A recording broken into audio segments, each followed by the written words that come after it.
I knew that eventually I was going to retire from the Postal Service because I'd been working there for a long time, but I just thought I would volunteer, with some organizations and possibly travel. And then, when I thought somebody would use this name and they would want it at some point, I kept thinking, I wonder how someone could do a tour like that.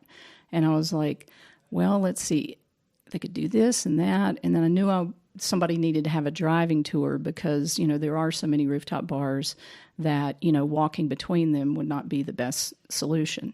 So anyway, I was figuring all of this out, and I kept taking notes, and I was doing audio voice memos on my phone saying somebody could do this and this. And then I realized after about 2 or 3 months that someone was me. And so the idea just wouldn't leave me alone. Welcome to the Making It in Asheville podcast, a podcast where you get to hear the stories behind some of your favorite artists and businesses in town.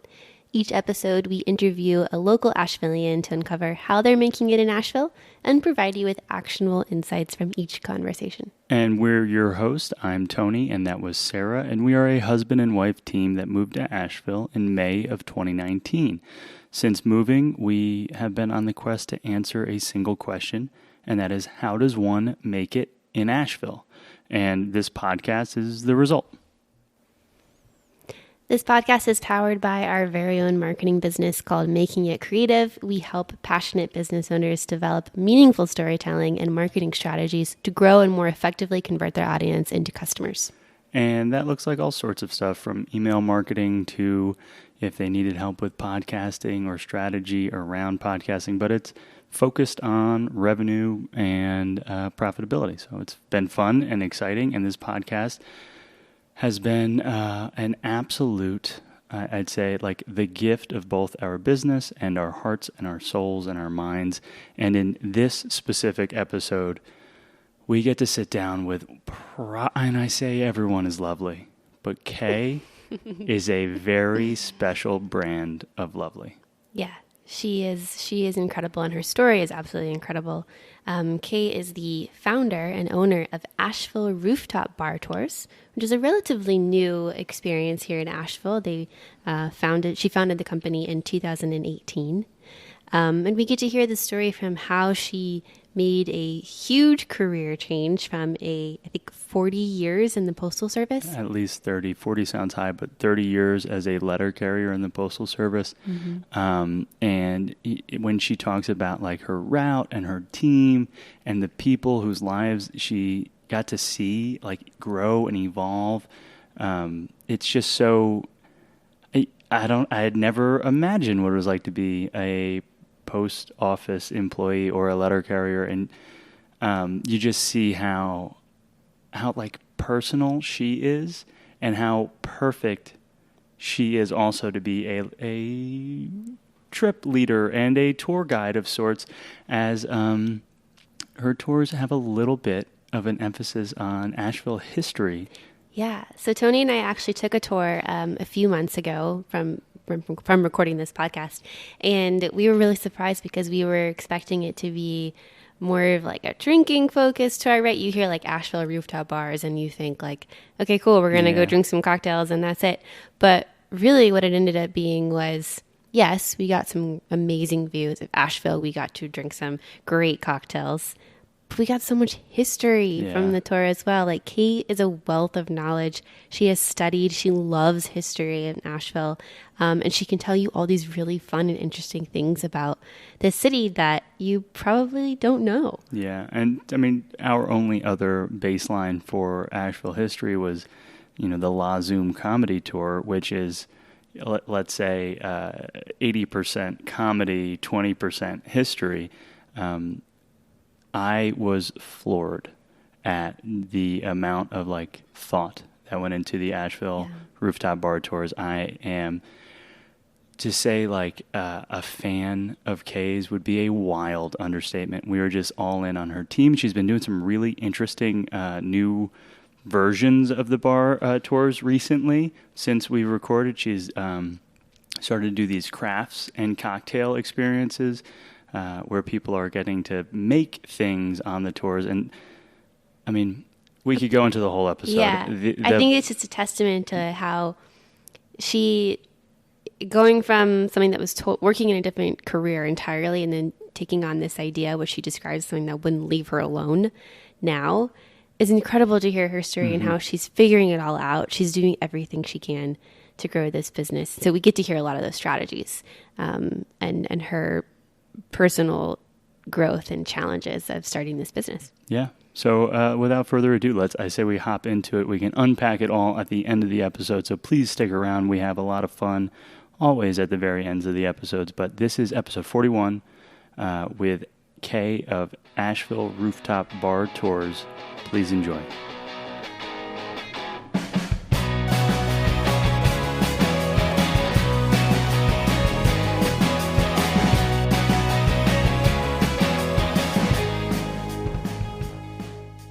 So why don't we begin by, if you could tell us just who you are and where are we today? Okay, I am Kaye Bentley, and I'm the founder and owner of Asheville Rooftop Bar Tours, and we are at Hatchworks here in Asheville. In a beautiful little studio. Thank you for having us here in Hatchwork. Thank you for also guiding us on a tour. So we went on a rooftop tour with you. It seems like just yesterday. I know that it wasn't. Right. It was like early fall. But I mean, if you could, just what's the high level of Asheville Rooftop Tours? The name is helpful because it attempts to paint a picture of what you're going to experience. But what is the Asheville Rooftop Tours in your own words? One of the things that we do is we show folks, the city from the rooftop bars. But one of the fun things that we do is we actually put some history in there too. There's, quite a few drinking tours in Asheville.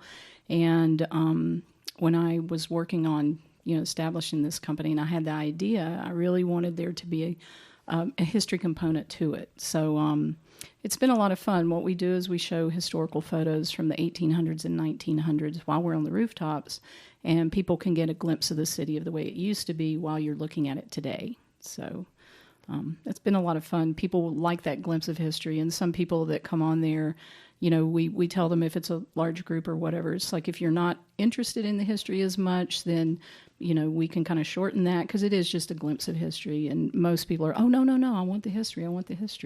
And so, yeah, it's what we do. We enjoy showing folks Asheville. I remember being so, it wasn't what I expected, I guess. I hadn't done very much research before we went on the tour with you. And I was expecting, drinking and everyone's going to be like a pub crawl in a way. And it wasn't anything like that. And I loved it. Like, I was so thankful for it. I loved learning all the history and, things that I would have never learned. We would have never learned ourselves going on any other tour, I don't think. Yeah. I mean, we've done a La Zoom tour, and that is, I don't know. It's like fun fiction, but also history. And that was like the closest thing to a proper, here's what this place used to look like, or here's what used to be going on. And so one of the things that I loved was just, is your past life, were you a school teacher? Because you had this way of working the room and talking to each little group and, meeting people where they were, right, as far as like how much history do they care about. We happen to geek out about it and say, oh yeah, tell us everything. But so what about the history spoke to you? Why did you want to make it one part history? Well, first of all, I do have a teaching background. I graduated from App State, and I have a teaching degree in physical education, but I worked for the Postal Service for 38 years. So I kept telling folks while I was delivering mail that I wasn't using my teaching degree. Well, obviously now I am. I have come back around to that. So yeah, someone did a review on TripAdvisor and they said that we were laid back historians. And I'm like, that kind of really does describe us because, really it's not about us sharing the history. It's about people having a good time, but they find out and we find out that all of it is intertwined and people, like I say, they keep coming back to the history. So yeah. And, I started thinking about this company in 2017 on two different levels. One was I was hosting some Airbnb guests upstairs in my home, and I was buying history books for them to read about Asheville. And I started reading the history books, and I love the photos, from looking down on the city. And for the longest time, I thought a lot of those were actually aerial photos. And the more research I did, I found out that there were some pretty tall hotels back in the 1800s and 1900s here. And so that led me to do some research there. But then ultimately, really 2/3 of the rooftop bars in downtown Asheville have come on board in the past 3 years. Mm. So it is a relatively new thing. And so I went with a friend in 2017. I went to 2 rooftop bars, not knowing how many there were in Asheville, even though I live here. We have no idea. How many we are there? We only know from the tour tours. and you saying, oh yeah, there's this bar and this bar, this bar. Like I thought there was like 3. Yeah. Right.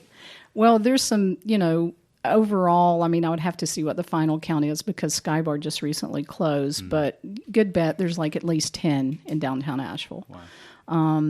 So yeah, but I was telling a friend at work that, that she should bring her husband to Asheville because I did work in a neighboring county for the post office. And I said, bring your husband. We'll just, do a rooftop bar tour. And I kind of chuckled about it, and she did too. And I was like, wow, went over to my desk, and I was like, if there was a tour for that, I would totally take it. Yeah. And that day during my lunch break on my mail route, I, Googled that, and no one was doing a tour about that. And I was really surprised. So I called GoDaddy and bought the domain name that day and thought somebody will want to use this. Yeah, smart. Very, very savvy, Kaye. And just because this is interesting word choice, did you buy the domain over the phone? I did. How fun.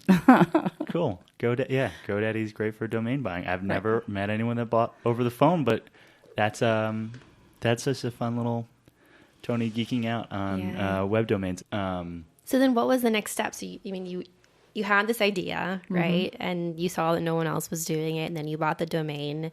And then did you just like quit your job and start working on it? Or what was the next step?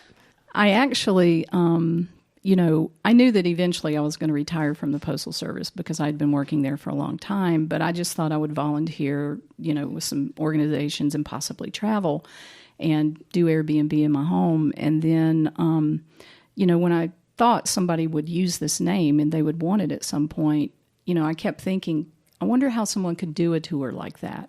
And I was like, well, let's see, they could do this and that. And then I knew somebody needed to have a driving tour because, there are so many rooftop bars that, walking between them would not be the best solution.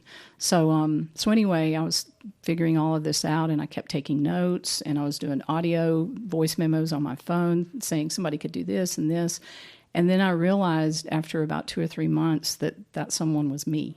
And so the idea just wouldn't leave me alone. I just, kept working on it, and I have pages of, legal pads full of notes, and just it's.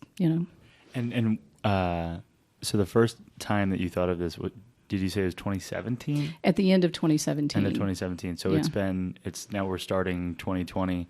So the full 2 years or so inception, yes. We opened in the first week in July of 2018. Oh, wow. So, yeah. And compared to your legal pad notes, how is it in reality versus what you had dreamt up in the early days? It is very, very close because I'm a problem solver. So, dealing with all the different rooftop bars and their opening times and their schedules and, figuring out days of the week that some of them are open at different times. It was like putting together pieces of a puzzle, which I really enjoyed.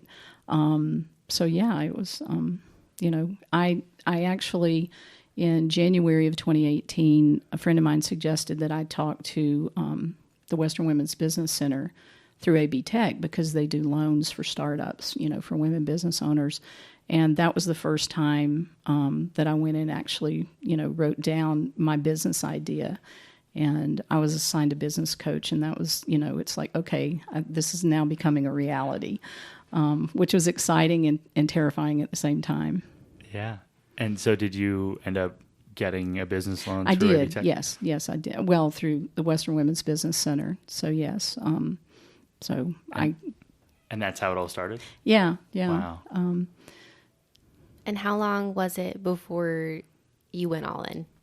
I knew that, my whole time when I was working on this, I was so afraid that someone in Asheville, like another tour company or something, would come up with this idea, because I truly was shocked that no one was tapping into that yet.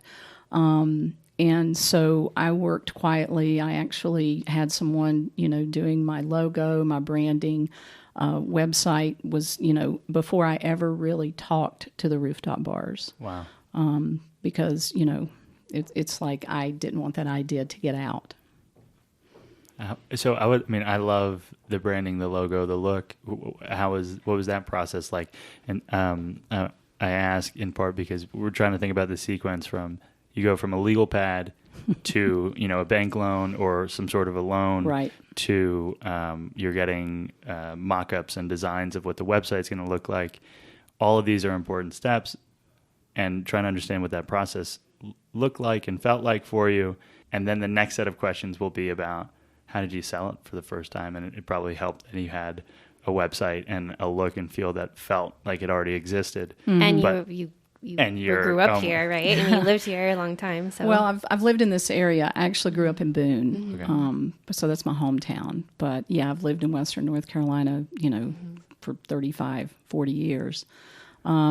So yeah, the first time that I actually went to speak to someone, one of the rooftop bar owners, honestly, and I get it now, I didn't get it then. I was very naive. You are stepping into a huge tourism market here in Asheville. And, my idea was very unique and no one was doing that yet. But also, because no one was doing that yet, and especially with me wanting to add like a history component, this isn't just a drinking tour. We're going to come here and drink or I'm going to drop people off. I mean, we go up on the rooftops with people and we lead the group. The first one that I talked to kind of said no, because they had a lot of food tours and some other things coming in there, and they said that they just couldn't take on any more. And it was like, that was very sobering for me. And it was like, but then during that same conversation, once I explained my idea and that, we were bringing visitors to them and we'd be bringing guests, and we were asking any special, deals or anything from them in the beginning, it was like, they were like, yes, we will welcome you. Please come. So I also learned a valuable lesson on how I approached the other rooftop bars after that. So I'm glad that conversation was the first conversation. Yeah. And and I just want to make sure that I'm hearing the takeaway. The takeaway was, if someone says no, go a step further and like really try and explain the context for what you're asking for, or put it in a way that it's hard to say no to. Like they thought, they might have assumed that you wanted more out of it than, I just want to bring people to your place. Right. I think they were assuming that I wanted more things, like possibly maybe opening early, or there's going to be more work for their staff. Mm-hmm. And so, but I also didn't realize the other, tours that have gone to some of these places previously. And so, I didn't know what their frame of reference was. And so they didn't know where I was coming from. And, but just keep the conversation going, I guess would be the take-home message. Because, in that short conversation, once they realized what I was doing, then it was like, oh yes, please come. We would love to have you come. Yeah, I love that. And so you started talking to different bars around town, gathering your list. What was the next thing after that? Did you start creating packages based on the bars that said yes, or was it just one package in the beginning? Well, most of the bars, 80% of them said yes. Mm-hmm. So, we started out with 7 bars on board. Wow. And so, for a while we were doing 3 rooftop bars on one tour and 4 rooftop bars on another tour. So, I was basing it on the times that they opened. So it was pretty easy to set up a schedule. Got it. And so you were saying, okay, this bar is open from 3 to whatever, that'll be that tour, and this bar is open in the morning, so we can go there then. Well, none of them are open in the morning. Okay. Well, a couple of them are for breakfast. Okay. But you could only do probably 2 of those, and that would be the tour because there aren't any others that are open in the mornings. Yeah. Gotcha. And I'm thinking about because I'm seeing 3 kind of sections here. You have, I'm going to come up with this concept. I'm going to get a loan that assumes that I'll be profitable and over some time horizon, pay back the loan. And that's like very operations focused. And some of that is the problem solving around what's the schedule looking like for the bars. The other is selling into bars, saying like, hey, this is going to be worth your while, or at least it's not going to cost you extra hours of labor and people, and I won't be a headache. I'm nice. Right. And then you're selling to people and hopefully getting enough people that when you show up, it's not, I'll loosely say, embarrassing to you who's like, yeah, I told you I'd have all these people. Here's one guy and he's sort of my friend. So when you think back to like the first couple tours, what were you doing to get people to show up? What was that like? Just a website and hopefully they would arrive? Yeah. I mean, we did, I have a pretty extensive group of friends on Facebook, and they were all excited. And many of them were very surprised because I kept it so quiet. They didn't know that I was opening a business. And so a lot of people were excited because of that. But, we also got the word out on Facebook, and, we showed up with, 1 or 2 people, in the beginning too. So, but, we were establishing ourselves. We were bringing them quality people and people that were, there to have a good time and appreciate us introducing them to the rooftop bars in Asheville, because a lot of people aren't aware of them. And if they've been, with us sharing that history component, then it just opens their world up, to even a bigger view. And so, yes, we've shown up with just a few people, and we've shown up with large groups. So I think the biggest thing is consistency and showing that you are, legitimate and that you are going to be there. And, the staff, all the staff at all the different rooftop bars welcome our tours, and our tour guests actually go back there.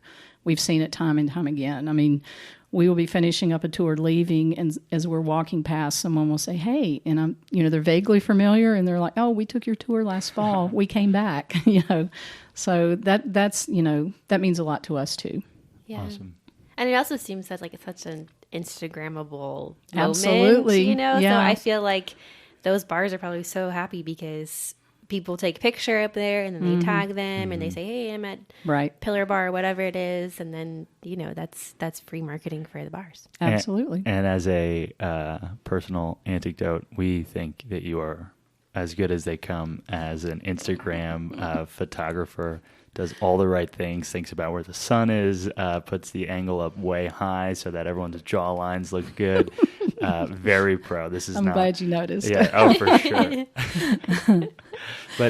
But we've talked about it in past episodes. The idea of creating something that is inherently remarkable is a very good marketing strategy.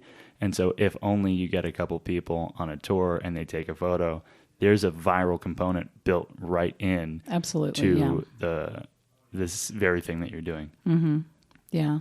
And we've had, we have a lot of locals that take our tour and they bring family back.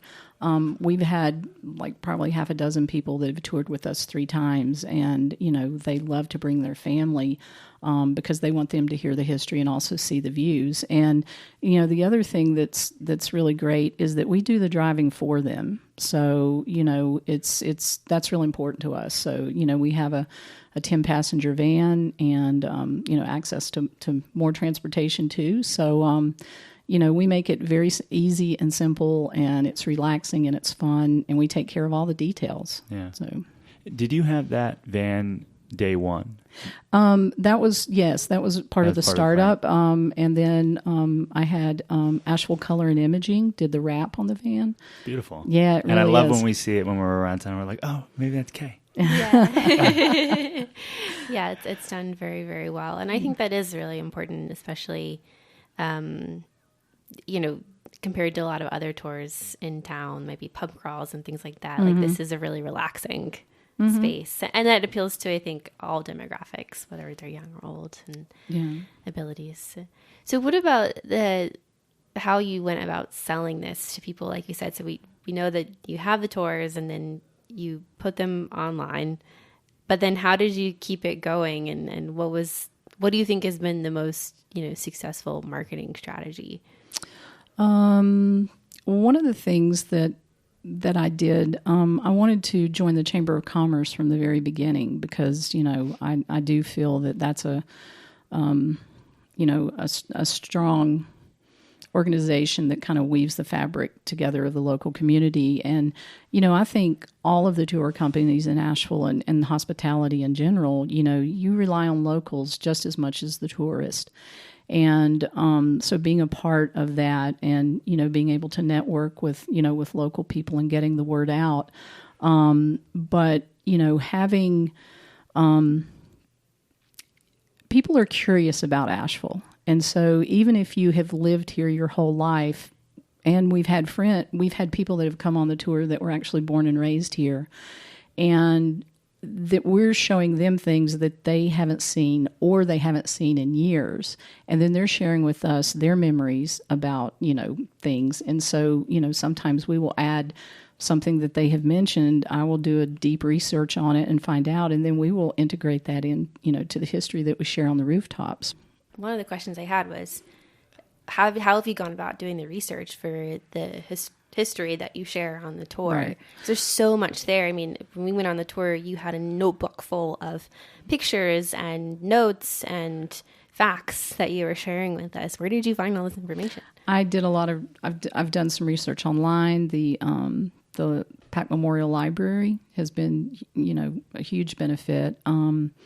UNCA, there's, some things in Raleigh that I've done some research through, but I'm constantly reading. So, it's like, sometimes you have to walk a fine line to not let it be a complete history tour because, but just giving those highlights and a glimpse of the history is, really what people enjoy. And, we have people walking away from the tour saying, wow, I didn't know that about Asheville, or, that's really cool. And then someone texted me the other day and said, we were at the AC Hotel up at Capella on 9, and I shared with them what you had said about these two buildings. And so, people are really proud of the fact that they're learning about Asheville, and they like to share it with their friends and family too. So, it's like a ripple effect. Yeah. And word of mouth seems to be a strong factor here. Did you consult anybody in terms of finding historical facts, or did you just look at books and things of that nature? Looked at books. I went online.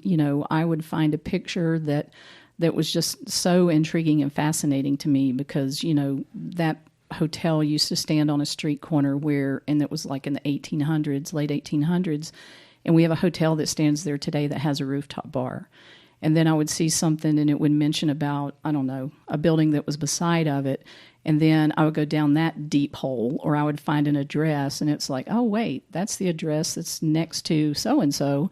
And then, so it was like, sometimes I would get lost for 3 or 4 hours at a time when I just started out looking at one photo. Wow. And then it was like, it led me to just, so many more things that were, even more rich with history. Wow. Are there any books that you would recommend in terms of Asheville's history? Well, there's a lot of Asheville history books out there. I can't think of a title of one right now, but, the library has a lot of that stuff, and the local bookstores definitely do. So, yeah. Cool. Nice. If you do have any favorites, we'll follow up after this conversation, absolutely. and we'll put some links because that is one thing. We have a pretty extensive library that's growing, but we don't have any Asheville books yet. Okay, yeah, I'd be happy to. And so maybe the little geeked out, fun histories we would love. One of the things that I'm thinking about is you put people in a car and you drive around. And so what is it like to think about starting a tourism business? Do you need, because it's one thing to just maybe start a website and sell a product through a website. It's another thing when humans are involved. So I'm imagining there's insurance, there might be tourism things that we don't know about. Like, what are some of those hoops that you had to jump through to get this thing off the ground and grow it? One of the original things that when I started thinking about this tour, I actually thought that I would have a van and I would be the one that would take us from stop to stop. I thought it would just be me. And I would valet the van at all the rooftop bars that we would go to. Well, then a little bit more research, I found out that there's really only like one or two that have valet parking. And then I also realized that the parking garages show a lot of there's limitations. The van could not go into those parking garages. So then I realized I needed to hire a driver. And then I thought, okay, they would be a 1099 employee. And then I realized after talking to my accountant that isn't possible. They need to be an employee. To be a driver? Is that like a thing? If they have a regular schedule, okay, they can't be like independent contractor. So anyway, it's like, okay, so now I'm going to have an employee. Wasn't expecting that.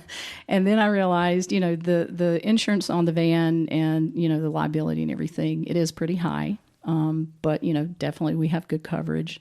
And then, when I was hiring an employee, I really wanted us to be a living wage certified employer. Mm-hmm. That was very important to me as well. So about 4 or 5 months after I started the company, we became a living wage certified employer. And here. Is that with Just Economics? Just Economics, WNC. Awesome. We keep seeing them. It seems like they're up to really great work. What does that process look like? Is it just one calculation that they run for everyone and then they stamp you? Well, it's like a living wage for this area, and I think the living wage, at least for 2019, it's like $13.65 an hour without insurance, and then it's less if you do provide insurance. So, there are a lot of businesses in Asheville, that are getting on board with that, and we're really, happy and glad to do that because we want to do our part, and we want our staff to be able to enjoy, living in Asheville too. Yeah. So. Yeah. I imagine it would be hard to give a enthusiastic tour about a place that you could hardly stay above water in. Right. So here to that. How big is the team today? We have 4, and different times we have another person that helps us out too. So probably a total of 5 of us. Wow. Yeah. And what are the different roles? We know there's a driver, mm-hmm. and then there's you. Yeah, driver, tour guide. I'm also doing, as you said, Instagram, Facebook, all of that kind of stuff too, which I truly enjoy. Yeah. But it's very daunting to stay on top of all of that. But it's also fun. I'm learning something new every single day. I'm sure you all know how that feels. So yeah, we have a driver. We have several drivers, and another couple tour guides. So, we're cross-training people. So, and Ben, the driver that we hired from the very beginning, he's with us, and, he also does some Uber and Lyft around in the city too. So people really like him. He's local. I mean, he's from this area, and he's a lot of fun. He was reminded me of a little teddy bear. I think that I liked Ben a lot. He was our driver that day. Wonderful. I can't imagine 5 employees. Does that feel fast to you? Did you have a plan for more than that? Yeah, I mean, we definitely have, plans to keep moving forward. So, exciting. Yeah. What would you say is the biggest challenge that you faced so far in growing the business? Not coming from a business background, I think the biggest challenge has been just really I know about social media and social media marketing, but when you're on the consumer side, it's a lot different than it is when you're actually, the business owner trying to implement it and figure out, do you put money towards ads? And if so, what is your return on that?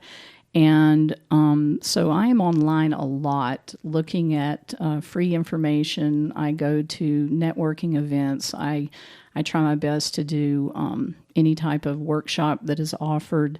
So, I'm constantly, some people think, oh, well, you're just on the tour for 3 or 4 hours. That must be a great gig. And it's like, oh my gosh. It's like, no, I get up in the morning and I'm an early riser for many years working at the post office. And so, yeah, I'm like, it's like I will be doing stuff online and, meeting with people and constantly asking questions.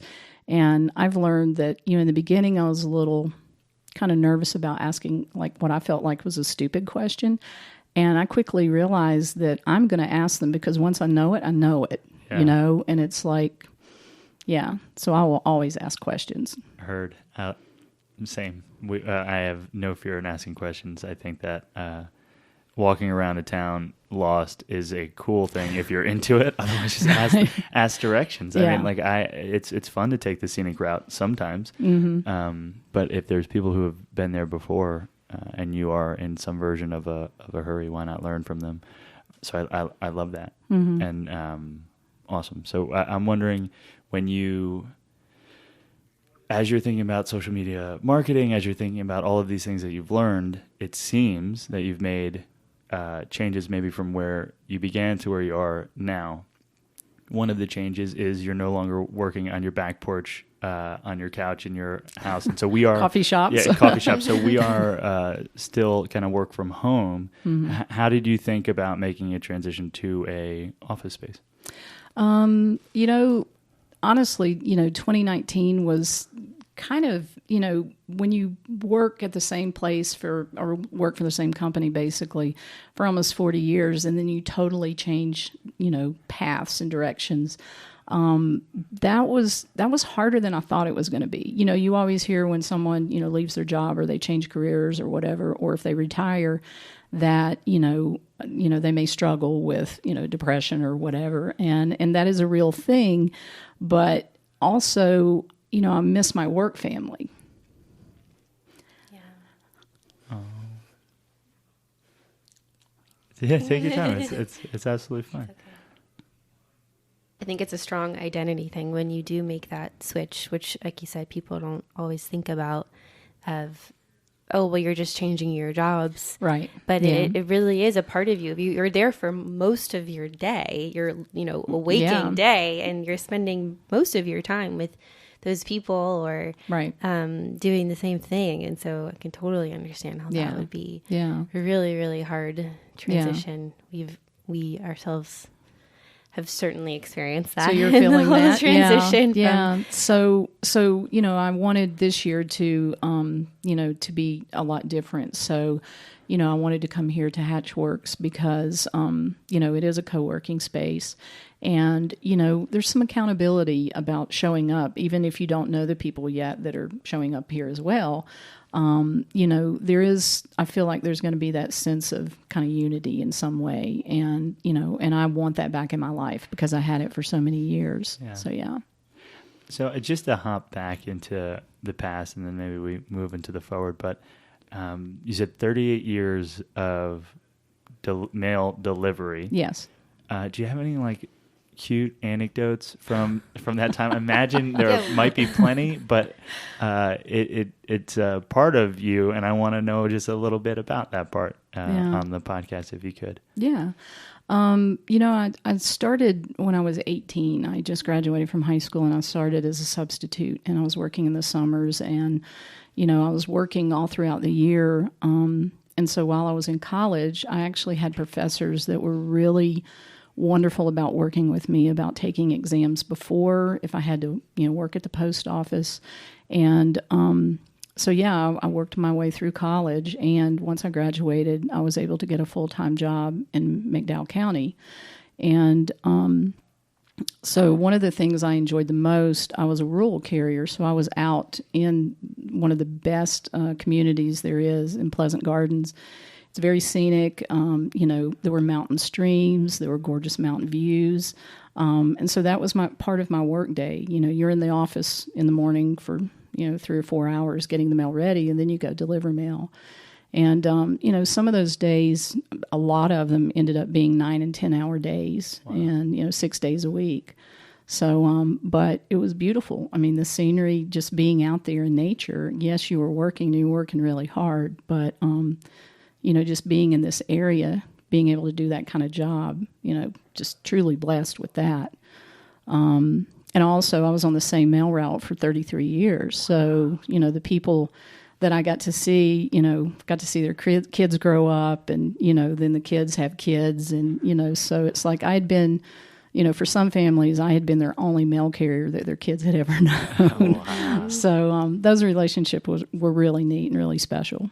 Wow. I'm I'm going to pivot here for just a second because we just watched this movie over I Christmas. was thinking it too. And it reminds me of this. It was called Claus. Have you heard of this? Oh, yes. Yeah. So amazing. So it's like telling the story of the first postal service in, where was it? It was a fake town, but like the north, as close to the North Pole as possible. Yeah, it's in one of those countries. And anyways, the main character is like walking through all these beautiful mountains and snow and towns, and I don't want to ruin the whole story, but it reminded me of that, so you've got to watch it. It's great. Yeah. It's uplifting. Yeah. I loved it, but I was thinking about that as well. Yeah. So, are there any like weird postal laws that you experienced or that are curious? That sounds strange, but Weird. Let's see. Weird postal laws. I think one thing that people don't realize is like, the mailbox itself is like government property, basically, even though you may put it up like a rural mailbox on the street.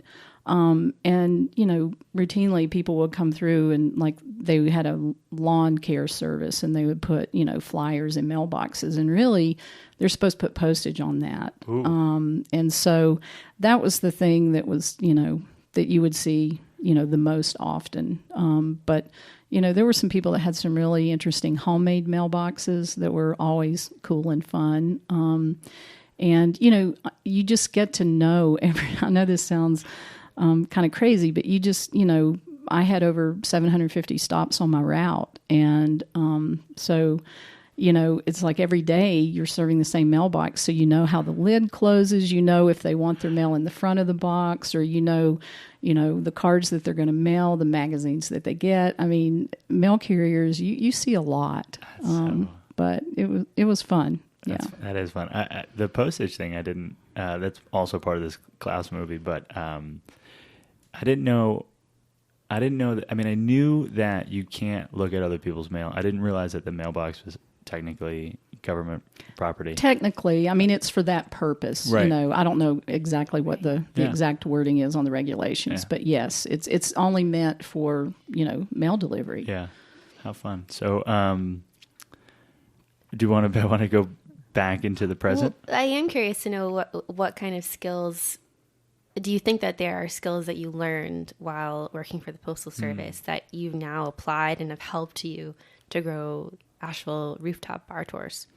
Probably being super organized. When you are packing a vehicle every day and you have different sizes of packages and it fluctuates every single day, you really have to be pretty methodical, and, it goes back to putting those pieces of the puzzle back together. And, that and just, the discipline and, the interaction with customers. And, I kind of have that same interaction with people on the rooftops too. When you hang out with people for 3 or 4 hours at a time, you get a pretty good glimpse into who they are, and so it's, I think it has served me well to do what I'm doing today. Totally. And that's the mystery. I didn't know how a post office truck was filled with letters. I sort of imagined like a magic wand or like some sort of conveyor belt, just put everything where they needed to go. And then also the idea of like balancing the concept, even if you've never seen the person who lives in the place, but the concept of 750 locations, that is a wild amount of potential things to remember. And I remember now when we were on the roof, you seemed to know almost everyone's names, and like there was no question about it. You knew that this was Ben, and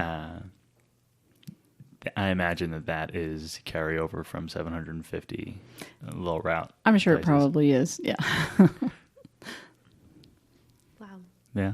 So then if we were to come back to present day, we're in Hatchworks. I'm thinking we're kicking off 2020. Mm-hmm. What kind of excitement, what kind of things are you thinking about for this year specifically that has you looking forward to 2020?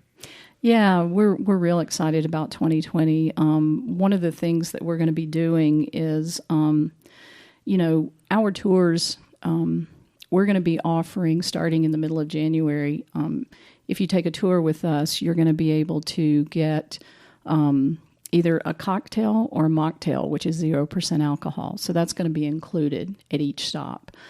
So we're real excited about that because, the rooftop bars are going to be able to showcase, a cocktail that they would like to, to share with our guests. And also, a lot of these are going to be seasonal type cocktails. So we're real excited about that. And, also people need to know that, if you don't drink alcohol, then, we're a perfect tour for you as well because, we do, have those craft mocktails too. The other thing that we're real excited about is we are getting ready to do some collaboration tours. So we're going to do it's going to be a 3-hour tour, but the first hour is going to be an activity. And then we will finish up the tour with 2 rooftop bars. So our first one, it's going to be coming out in our newsletter in the next few days, but our first one is actually going to happen in February. And, it's going to be a rooftop make a craft, drink a craft rooftop tour. Oh, cute. So that's coming up. And, we are also a sponsor now of Speaking of Travel, which is We just met her at Maryland Ball. Maryland Ball. Yes. Wonderful. Yeah. Speaking of travel, okay. Yeah, so we are a sponsor of that show. And we have a lot of things coming up that we're excited about. That does sound like a lot. And I'm, to go back to the first one that you mentioned, I think that the addition of, call it sample cocktail. Sample cocktail is going to be, I think it's a really cute add-on. Does that change the prices from 2018 prices? Yeah, the prices will go up for 2020 because we are including that. And, one of my concerns in the beginning, because, our name is Asheville Rooftop Bar Tours, that like you were saying, Sarah, that, some people may think, this is a drinking tour, let's go. And so I really wanted people to know that there was some history involved in addition to if you wanted to drink or eat, because, the menus, the drinks and the food at all the rooftop bars, it's really top notch, and so, but we've also established ourselves as, we do share history, and a lot of our reviews, TripAdvisor, Google, you will see that mentioned as well. For sure. And I was actually surprised on our tour, maybe something like 25% of the people weren't drinking. Right. Which was a little bit of a surprise to me. I think we had mentally modeled for slightly more of a pub crawl energy. Right. It was like you show up and you rip a shot. And and so it was very different from that. But I love the intention of it still being welcoming to anyone who's not drinking, because it's more than the bar tour. It's a history tour, and it's an opportunity to see one of the most beautiful cities in the world from a very particular vantage. Yes, and that's standalone. That's very special. Cool. I love the craft though. I think that's really cute.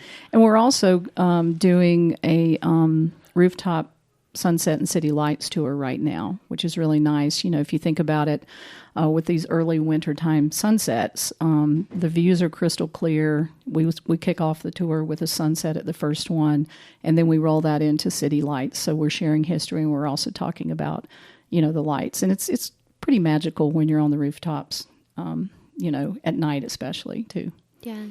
And when you say we're talking about the lights, tell us more about that. Some of the buildings in downtown Asheville are lighted up so you can see them and you can still talk about them. And, we also will show some photos of what they look like during the daytime. So we had several people that were on the tour the other night, and they said, we're coming back here tomorrow because we want to see this in the daytime. So they were taking pictures. You were talking about me taking photos of folks, taking pictures outside at night. And we captured some amazing photos for them, and they were so thrilled. Awesome. And what about any personal goals for yourself coming up in 2020? For me personally, it's I think this past year I was a little out of balance with, work and personal time and everything. And so, coming here to Hatchworks in this coworker space is my first step towards getting that balance back. And I used to, for about 7 or 8 years, I was involved in dance here in Asheville. And so I am determined to get back into taking classes again. Ooh, what kind of dance?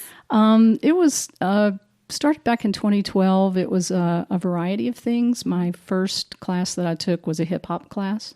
Cool. And that kind of led into probably about 6 or 7 years of being in a student dance troupe. And so we did everything from hip hop. We did some go-go dancing, some jazzy showgirl. We did some can-can dancing. So it was just a variety of stuff, and it was a lot of fun. Oh, my heart. Very cool. Yeah. Let us know when you start dancing and you have a show. We'll come. Okay. We'll be your cheerleaders. Yeah, we one of our if I can be so bold, one of our favorite moments of 2019 was we took a dance class. It was like a wedding present to us from a coworker of my mom's who has ballroom dance for the last 12 years. It's like her passion, her obsession. Cool. And so she got us a session with her instructor, and it was the best hour ever. Like, we had such a good time. This specific instructor was like a caricature. Like, if you were to cast the movie character to play this like Polish dance instructor, you couldn't do better than this actual human who lives in New Jersey. Awesome. And we felt empowered and protected, and the idea was that he was going to help us with our first dance. Mm-hmm. And so it was, I would say that hour was one of my favorite hours of 2019. Yeah, it was a lot of fun. Definitely. I think we both went into it being like, oh gosh, what is this going to be about? And then we just had so much fun when we got in there. Yeah, and oh my goodness. So we went, it was like this kind of sketchy neighborhood in a kind of sketchy town in New Jersey, which, diamonds exist in the rough. Like, that's a proven thing. Yeah. And so there's a bunch of light machinery, industrial yards around. Mm-hmm. And I'm like, this is where the dance school is. And then you, and then you walk in and it's just all of these gold, statues and awards and posters on the wall. And I was like, whoa, man, what are the chances that this exists next to a car chopping place next door? But, oh my goodness, fun. So here's to you and dancing in 2020. Man. Yeah. And congratulations again on you guys, on your wedding and your marriage. Yeah. Thank you. We've made it so far. So far, so good. So what about, thinking about when you have friends come to town and visit you in Asheville, where do you take them? I mean, obviously, I'm sure you take them to some rooftop bars, and I don't want to, make you pick favorites because that just seems wrong. Right. But where else do you like to take people when they come to Asheville? There's as you all know, there's so many, great restaurants and places to go.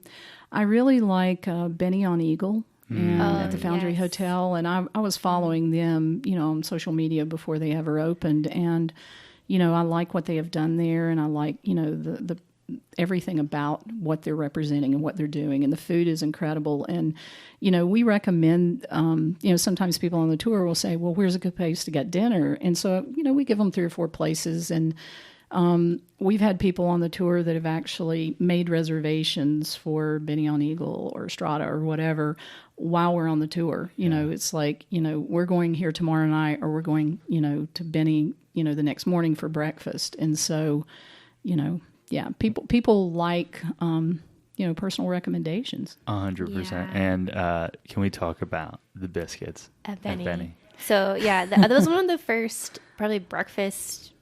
Well, no, we had other breakfast meals in Asheville, but I remember going there for breakfast and being like, oh my gosh, this biscuit is incredible. So much so that I went into a deep dive afterwards, emailed their pastry chef, talked to the team Mills, there, talked to Anson Mills because they use Benny seeds, which is this old West African sort of variety of sesame seeds.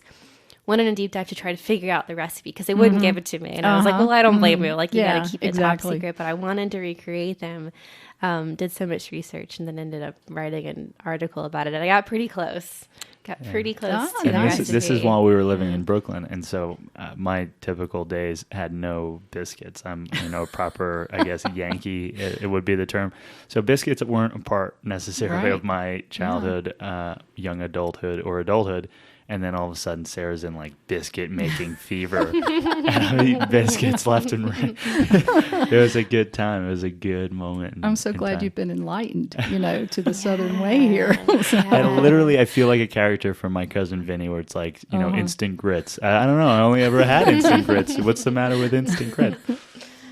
That's awesome. But awesome. So Benny and Eagle, where else do you enjoy taking people? Could be restaurants, could be other things. I mean, as we're driving along the streets from bar to bar, we're recommending places as we go. I'm a huge fan of the Mexican street corn at Mountain Madre. It is like amazing. Like I will go there sometimes and just eat 2 of those for my dinner. That's it, So yeah. Also Calypso, yeah, and obviously the rooftop bars, we like to frequent them too. But are there any places maybe outside of downtown nature spots or I don't know, just places that aren't food, beverage focused that you try to make time to see or go to when you can?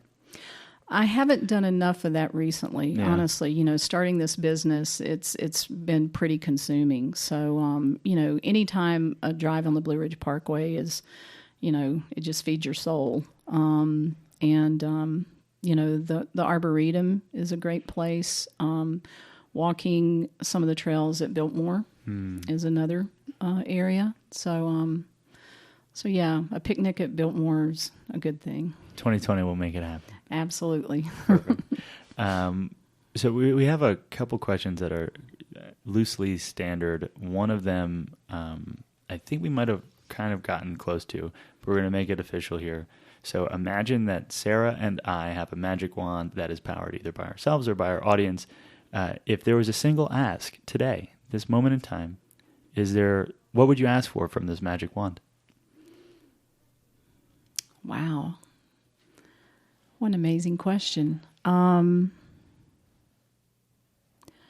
Probably the ability to share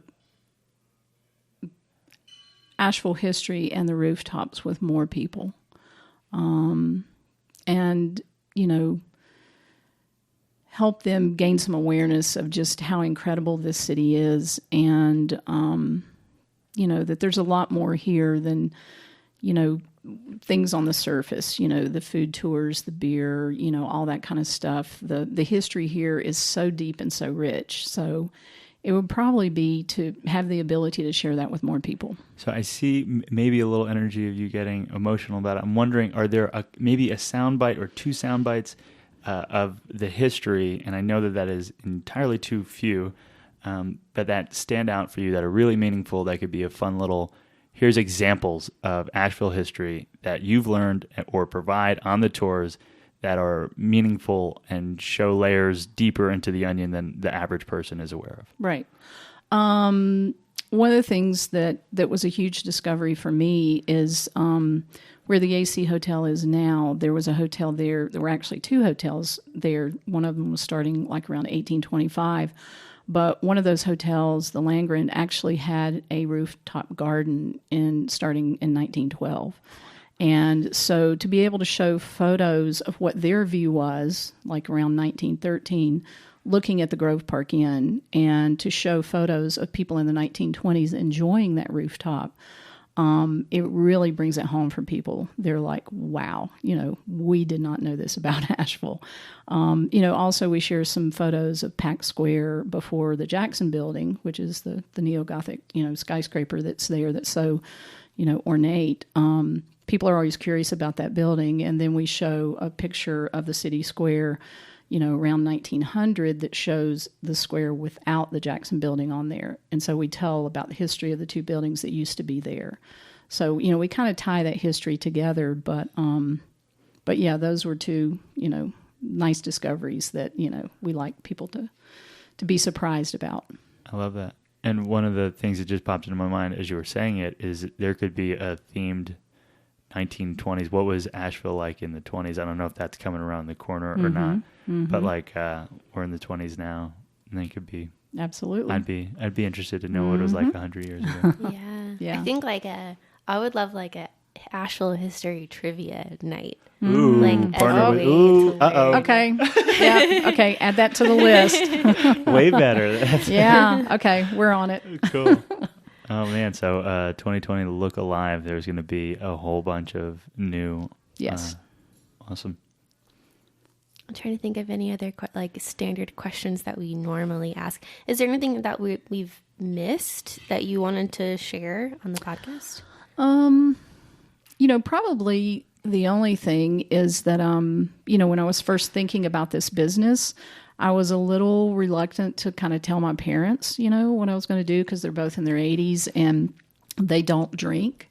And even though this, to me, this tour has, the huge history component, and yes, obviously people drink and enjoy themselves and have a good time, for me to be able to tell them what this tour was going to be about was kind of interesting, because, I shared with them that we were showing history, and I actually showed some photos, to my dad, which, but for them to actually probably tell their friends and everything, she has a bar tour company, or rooftop bar tour company. They live in Boone, and it's, they're not part of the city. So, so that was kind of interesting. And, but I have to admit, when I told my daughter, who was 16 at the time, she thought it was pretty darn awesome. Yeah. She was like, yes, go mom. Can't wait to start working in the business. I love that. It's like two just totally opposite ends of the spectrum in a way. It really was, yeah. And now they're just, my parents are just super proud. And,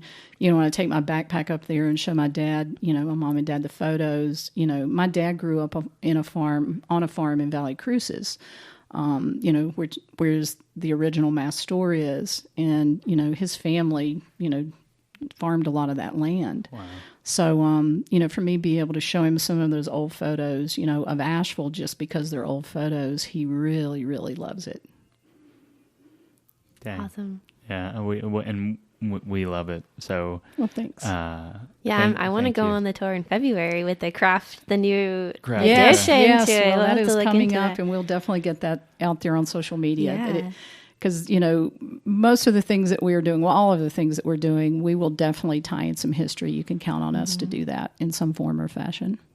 Well, and you can count on us in supporting and coming back out. I think that one of the things that you pointed to kind of earlier is that this is, though I think it's more common, people think tours are for out-of-towners and tourists. Every time people come, we've done something like a tour, whether it's official or otherwise, and we look forward to having new visitors in 2020 and taking them on a Asheville rooftop bar tour. Well, thank you. I look forward to it as well. Kaye, where can we find you and Asheville Rooftop Bar Tours on the internet? You can find us. We have a website, which is AshevilleRooftopBarTours.com. We're also on Instagram, Facebook, Pinterest, TripAdvisor, Google. We're out there. Yeah, you are. It's a lot of work, but we're out there. We'll have links to all of that in the show notes page. Anything else that you would like to add before we wrap this one up? No, just thank you very much for having me on the show, and I really appreciate everything you all are doing with making it in Asheville, and thank you so much. Thank you. Here's to 2020. Here's to 2020. Oh my goodness, my heart.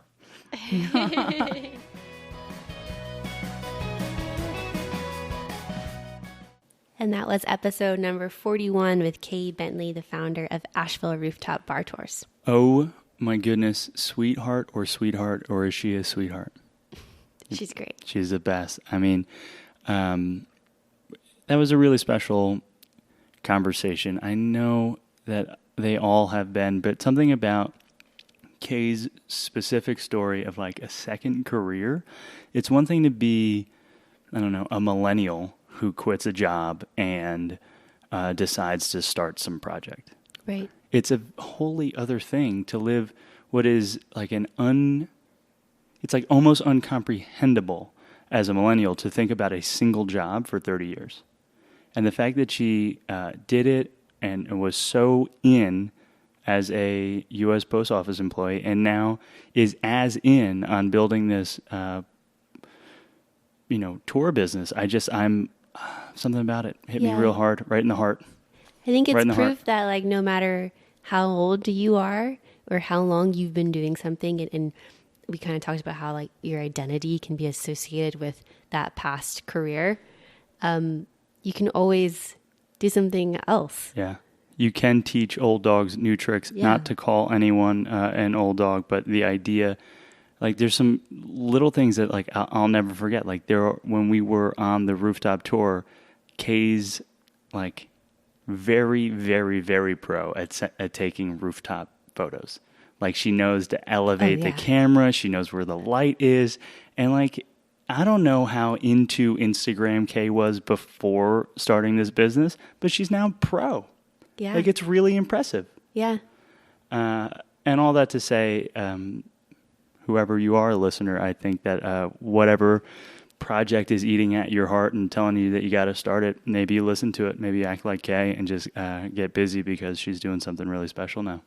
Yeah. And the last thing I'll add before we wrap up is that there are so many, everyone has a great idea. Like everyone has good ideas that come up.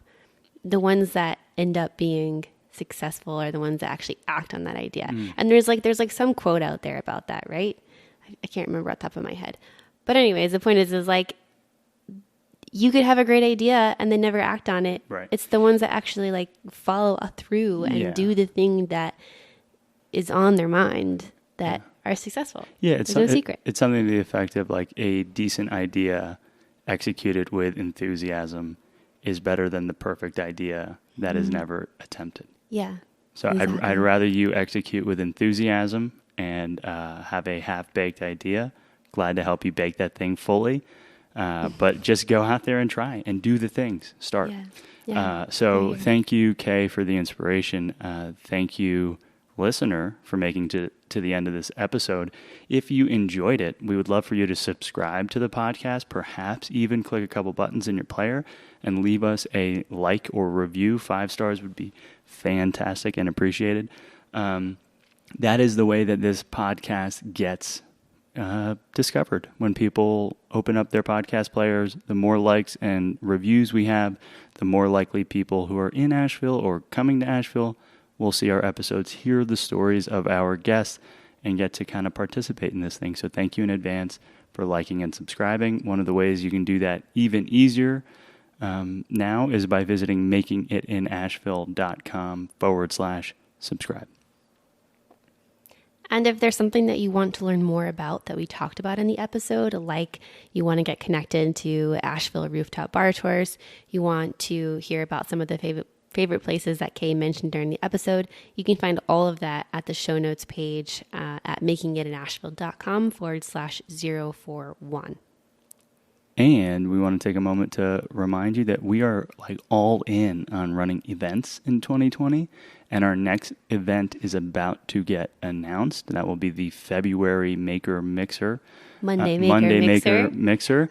And so to be the first to hear about that, yes, we will share on Instagram. Yes, next episode we'll probably have it in full detail in the end of the episode. But the way to be the first to hear is by being on our email list, and that is at makingitinasheville.com. Also /subscribe. The key here is that people on our email list are going to get the first dibs on a smaller venue. We're changing things up. We're trying to keep things interesting, and so the host of our Monday Maker Mixer next time is going to be a smaller venue, and therefore we will very much have a hard cap. Absolutely.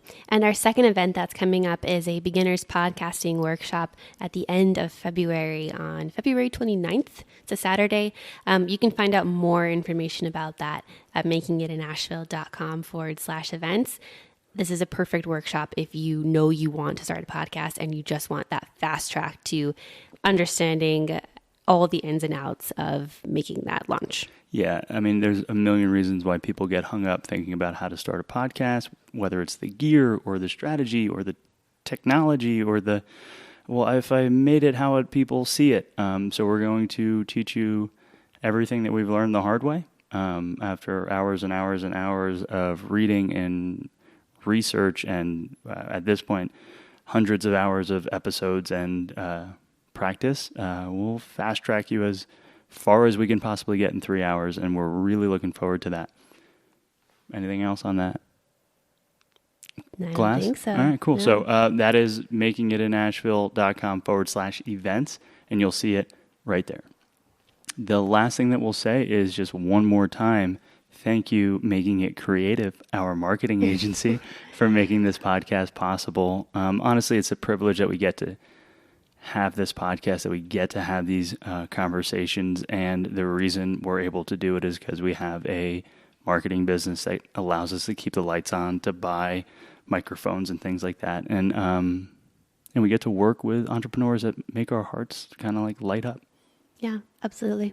So thank you for checking out Making It Creative. If you're a business owner in town or thinking about starting a project, we would love for you to reach out to us at makingitcreative.com. And finally, if you or someone you know would like to be a guest on the podcast, we're always looking for new guests to interview. You can nominate them at makingitinasheville.com/podcast. And of course, come to our Monday Maker Mixer events and meet us in person. We'd love to hear more about your story. Perfect. Oh my goodness. 41 episodes in. And I feel like we're just starting to hit this stride. Does that make sense? Like we're just starting to get this thing. Yeah. And it's cool because our theme of the year, which we talked a lot about in, I forget what episode, the first episode of season 3. Yeah, 35. Yeah. Our theme of the year has been consistency. And I feel like we're really getting into that, where we're just getting used to doing all these intros and outros, getting used to asking our guests questions and following up. It's becoming more natural. Yeah. And I feel like we probably could have done this earlier, but thank you for making it all the way to the end of the podcast and to the YouTube video. But we had our first event last week. Yeah. And there is so much to unpack about that. But taking this thing, which is digital and lives out in the internet, and there's no real way to know if it's making a difference or impact outside of when you take the time to like email us or comment under a post. But the transition from this concept thing into reality at our first event, I am still, it's over like it's a week ago now. I'm still having a hard time processing it. It was so special. Yeah, it was, if you were there, first of all, thank you for coming out. It was great meeting old friends and making new friends that were there. It was just fantastic. Like you said, to see it in reality. It's one thing to see sort of numbers like number of podcast listeners or followers on Instagram. It's another thing to actually see people in a room that are there because you brought them there. We had a survey for after the event, and we asked for feedback and constructive criticism. And one of the things that makes me laugh, because it's the best problem to have, was that there were so many people there that it was kind of a little bit hard to hear one another. And that is something that I am very okay with, considering that we were afraid no one was going to come. Yeah. So, again, episode 41. Episode 41. And we are just now really hitting our stride. So we hope that you have enjoyed this. Thank you for hanging on as long as you did in this episode. And I think that the best is still yet to come. But love this. Love you, Sarah. High five. High five. And we'll see you next week. Cheers.